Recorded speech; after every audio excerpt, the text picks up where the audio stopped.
Araw-araw na pagbasa ng Biblia, araw 122.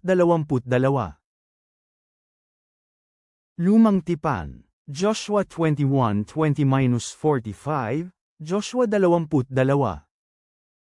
Para sa natirang pamilya ng Kohat, ang mga Levitang kabilang sa pamilya ng Kohat, mayroon silang mga lungsod na ibinigay sa kanila mula sa lipi ni Ephraim sa pamamagitan ng mga palabunutan. Sa kanila ibinigay ang Sesem kasama ang mga lupang pastulan nito sa maburol na lupain ng Ephraim, isang kanlungang lungsod para sa sinumang nakapatay ng isang tao nang hindi sinasadya, Gezer kasama ang mga lupang pastulan nito, Kibzaim kasama ang mga lupang pastulan nito, at Beth-horon kasama ang mga lupang pastulan nito, 4 na lungsod lahat.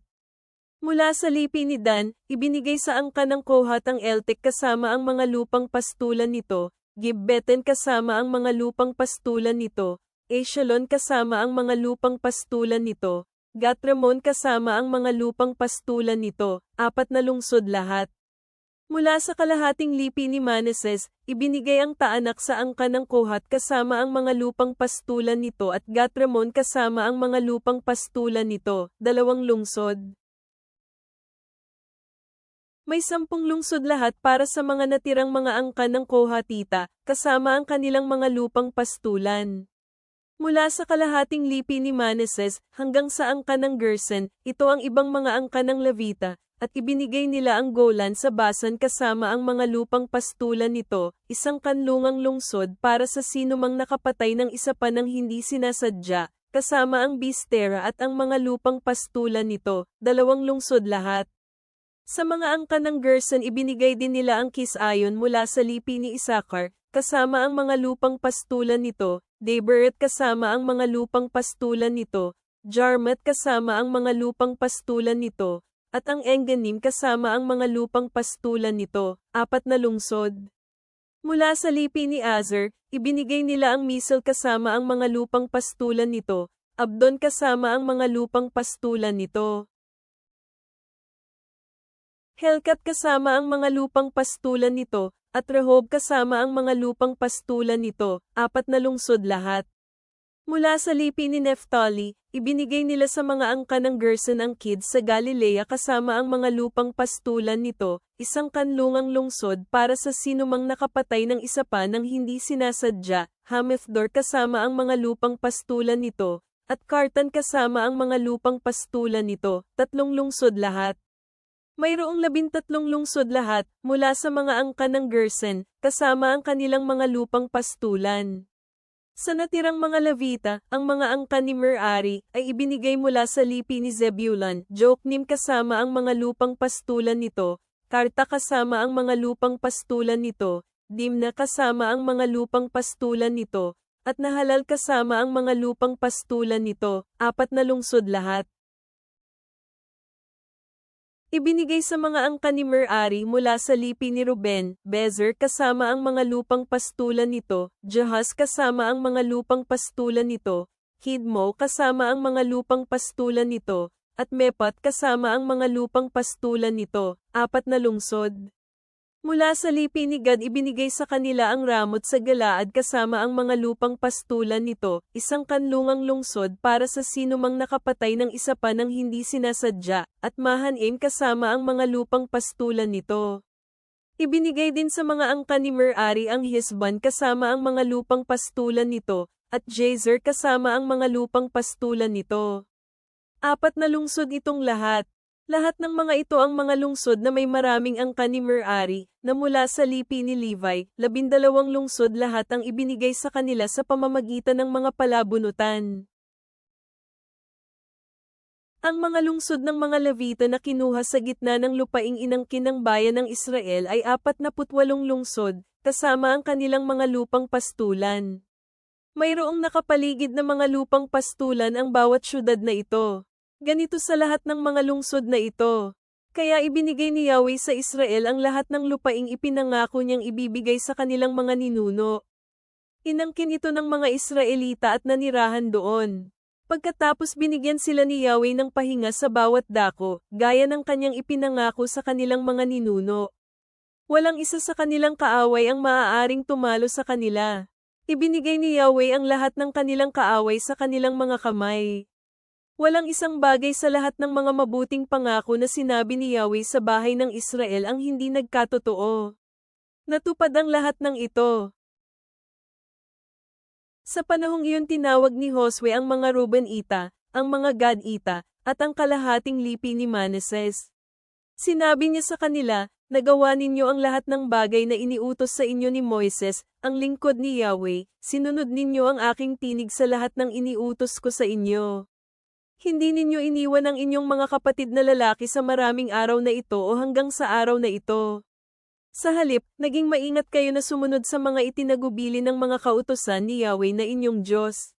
Ngayon si Yahweh na inyong Diyos ang nagbigay ng kapahingahan sa inyong mga kapatid na lalaki, gaya ng ipinangako niya sa kanila. Kaya bumalik kayo at pumunta sa inyong mga tolda sa lupaing pag-aari ninyo, na ibinigay sa inyo ni Moises na lingkod ni Yahweh sa kabilang bahagi ng Jordan. Lubos na maging maingat lamang na sundin ang mga kautusan at batas na iniutos sa inyo ni Moises na lingkod ni Yahweh, na mahalin si Yahweh na inyong Diyos, na lumakad sa lahat ng kanyang mga pamamaraan, na panatilihin ang mga kautusan, at kumapit sa kanya at sambahin siya ng buong puso ninyo at ng buong kaluluwa ninyo. Kaya pinagpala sila ni Josue at pinaalis sila, at bumalik sila sa kanilang mga tolda. Ngayon sa kalahati ng lipi ni Manases, binigyan sila ni Moises ng isang pamana sa Bashan, pero sa isa pang kalahati, binigyan ni Josue ng isang pamana katabi ng kanilang mga kapatid na lalaki sa lupain sa kanluran ng Jordan. Pinabalik sila ni Josue sa kanilang mga tolda, pinagpala niya sila at sinabi sa kanila, bumalik sa inyong mga tolda na may maraming salapi, at may napakaraming alagang hayop, at ng pilak at ginto, at ng tanso at bakal, at ng napakaraming mga kasuutan. Hatiin ninyo ang mga ninakaw mula sa inyong mga kaaway kasama ng inyong mga kapatid na lalaki. Kaya ang mga kaapo-apuhan ni Ruben, ang mga kaapo-apuhan ni Gad, at ang kalahati ng lipi ni Manases ay bumalik sa tahanan, na iniwan ang bayan ng Israel sa Silo, na nasa lupain ng Canaan. Umalis sila para magtungo sa rehiyon ng Galaad sa sarili nilang lupain, na sila mismo ang nagmamay-ari, alinsunod sa kautusan ni Yahweh, sa pamamagitan ng kamay ni Moises. Nang makarating sila sa Jordan na nasa lupain ng Canaan, ang mga lahi ni Ruben at mga lahi ni Gad at ang kalahating lipi ni Manases ay nagtayo ng isang altar katabi ng Jordan, isang napakalaki at tanyag na altar. Narinig ng bayan ng Israel ang tungkol dito at sinabi, tingnan mo. Nagtayo ng isang altar ang bayan ng Ruben, Gad at kalahating lipi ni Manases sa harap ng lupain ng Canaan, sa Gelilat, sa rehiyong malapit sa Jordan, sa tabi na pag-aari ng bayan ng Israel. Nang marinig ito ng bayan ng Israel, ang buong kapulungan ng bayan ng Israel ay sama-samang nagtipon sa Silo para umakyat para makipagdigma laban sa kanila. Pagkatapos nagpadala ng mga mensahero ang bayan ng Israel sa mga lahi ni Ruben, mga lahi ni Gad, at kalahating lipi ni Manases, sa lupain ng Galaad. Ipinadala rin nila si Phinehas anak na lalaki ni Eleazar, ang pari, at kasama niya ang 10 pinuno, isa sa bawat mga pamilyang minamana ng Israel, at bawat isa sa kanila ay mga pinuno ng isang angkan sa loob ng bayan ng Israel. Dumating sila sa mga tao ng Ruben, Gad, at ng kalahating lipi ni Manases, sa lupain ng Galaad, at nagsalita sila sa kanila. Ang buong kapulungan ni Yahweh ay sinasabi ito, ano itong kataksilang nagawa ninyo laban sa Diyos ng Israel, sa pamamagitan ng pagsunod kay Yahweh simula sa araw na ito sa pamamagitan ng pagtatayo para sa inyong sarili ng isang altar sa araw na ito sa paghihimagsik laban kay Yahweh? Hindi pa ba sapat ang kasalanan natin sa Peor? Gayunman hindi pa nga natin nalinisan ang ating mga sarili mula rito. Dahil sa kasalanan na iyon dumating ang isang salot sa kapulungan ni Yahweh. Dapat din kayong tumalikod mula sa pagsunod kay Yahweh sa kasalukuyang ito? Kung maghihimagsik din kayo laban kay Yahweh ngayon, bukas magagalit siya sa buong kapulungan ng Israel.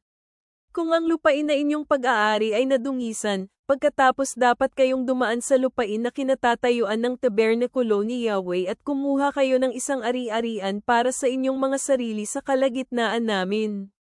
Huwag lamang maghimagsik laban kay Yahweh, ni maghimagsik laban sa amin sa pamamagitan ng pagtatayo ng isang altar para sa inyong mga sarili maliban sa altar ni Yahweh na aming Diyos.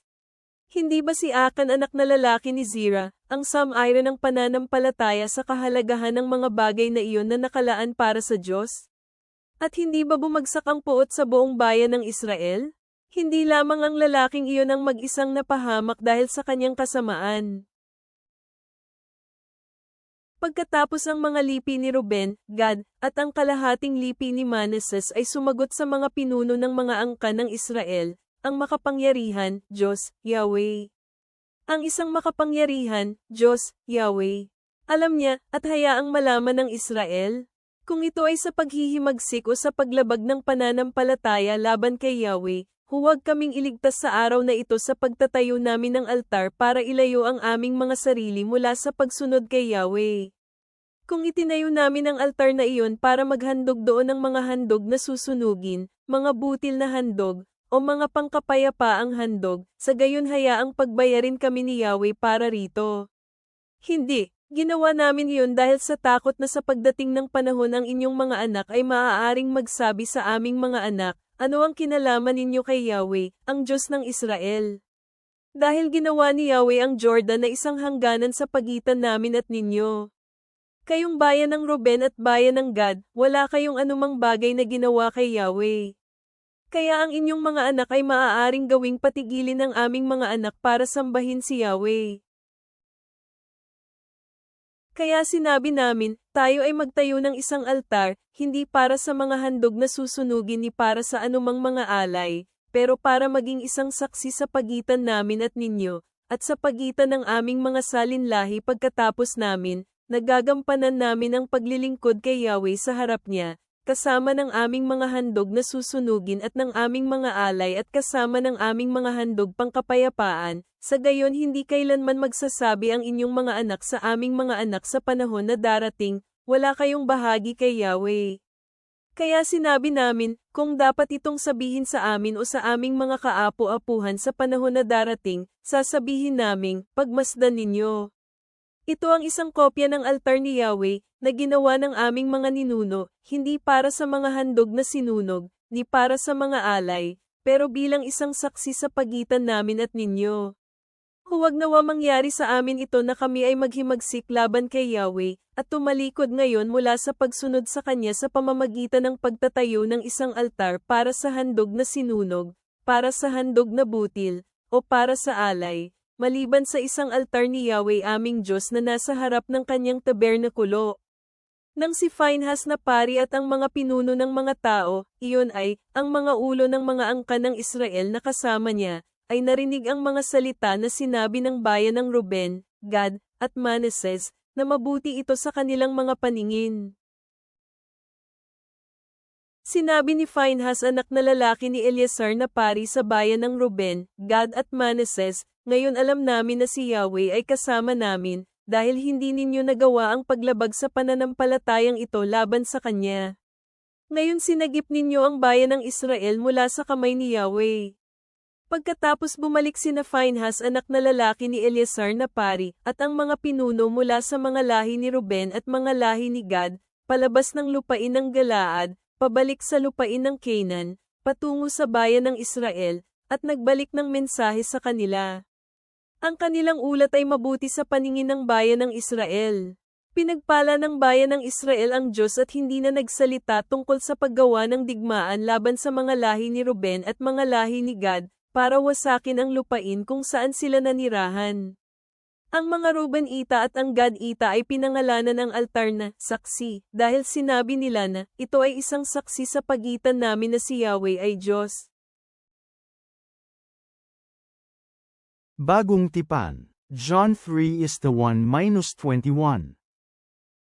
Ngayon mayroon isang pariso na nagngangalang Nicodemo, kasapi ng konseho ng Hudyo. Pumunta ang taong ito kay Jesus ng bandang gabi, at sinabi niya, Rabi, alam namin ikaw ay isang guro galing sa Diyos dahil walang sino mang makagagawa ng mga tandang ito na ginawa mo maliban na nasa Kanya ang Diyos. Sumagot si Jesus sa kanya, tunay nga, maliban kung isilang muli ang isang tao hindi niya makikita ang kaharian ng Diyos. Sinabi ni Nicodemo sa kanya, paano ipapanganak ang isang tao kung siya ay matanda na? Hindi na siya pwedeng pumasok sa pangalawang pagkakataon sa sinapupunan ng kanyang ina at ipanganak, kaya ba niya? Sumagot si Jesus, tunay nga, maliban kung ipinanganak ang isang tao sa tubig at sa espiritu, hindi siya makakapasok sa kaharian ng Diyos. Iyong ipanganak sa laman ay laman, at iyong ipanganak sa espiritu ay especially rito. Huwag kayong mamangha na sinabi ko sa inyo, dapat kayong ipanganak muli. Umiihip ang hangin kung saan niya gusto. Naririnig ninyo ang huni nito, ngunit hindi ninyo alam kung saan ito nagmula o kung saan ito pupunta. Gayon din naman ang sinumang isilang sa espiritu. Sumagot si Nicodemo, sinasabi, paano mangyayari ang mga bagay na ito? Sinagot siya ni Jesus, ikaw ba ay guro ng Israel, at hindi mo naiintindihan ang mga bagay na ito? Tunay nga, sinasabi namin yung alam namin, at pinatotohanan yung nakita namin. Subalit kayong mga tao, hindi ninyo tinatanggap ang aming patuto.